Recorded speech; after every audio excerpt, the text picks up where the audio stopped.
Blessed are they who hunger and thirst for justice, for they shall have their fill. If you were at the 4U concert last year, you may remember me speaking about Cedar Ridge Ministries, a warehouse-sized resale shop providing food, clothes, toys, books, household items, care, and support to struggling families at little or no cost.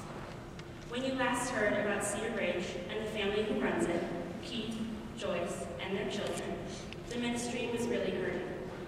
The roof was leaking, the basement was flooded with sewage, bags of clothes were piled from floor to ceiling. The area reeked of sunburned, rotting cabbage, and the only funds running the center came from the family's recycling drive. Last summer, I was blessed to have the opportunity to return to Kentucky and visit Cedar Ridge Ministries once again. For everyone else on last summer's work tour, I do believe that helping organize, clean, sort, and set up at Cedar Ridge was a humbling experience. But for me, seeing Keith, Joyce, and the progress their work has made over the past year was indescribable. Today, much of the clutter has been cleared. The leak in the roof has been repaired. The flooding in the basement has been cleaned, and their ministry has expanded. Where offices and storage rooms were last summer, they have knocked down and rebuilt walls to create rooms filled with bunk beds for volunteers. They've added bathrooms, a main living space, and a kitchen. Cedar Ridge Ministries continues today because of the time and effort donated by volunteer work groups like our own. Keith and Joyce decided to give back to those people who helped them by providing a space for them to live in while serving God. As Keith gave me a tour of the new space and talked to me about their plans for the future, a lot of emotions washed over me. You could tell from his actions and words how proud he was of the progress they had made.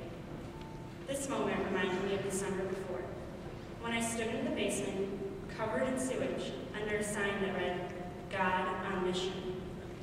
At that time, it seemed to be mission impossible. But there I was, a year later, and what a transformation had occurred.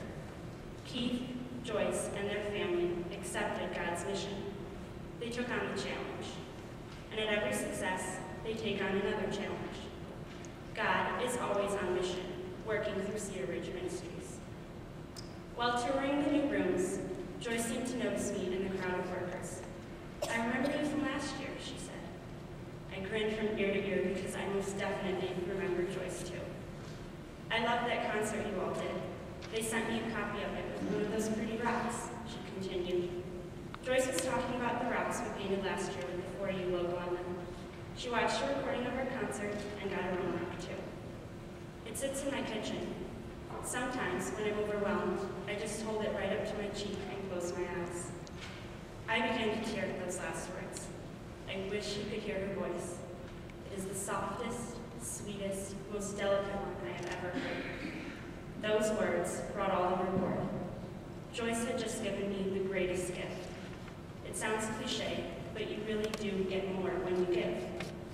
God on mission. Every day, all year round.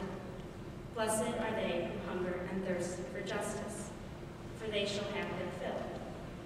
My experiences with Keith and Joyce the past 2 summers have given me that sense of fill. I only hope that our parish's donations and volunteering will allow them, who work every day on God's mission, to feel their fill.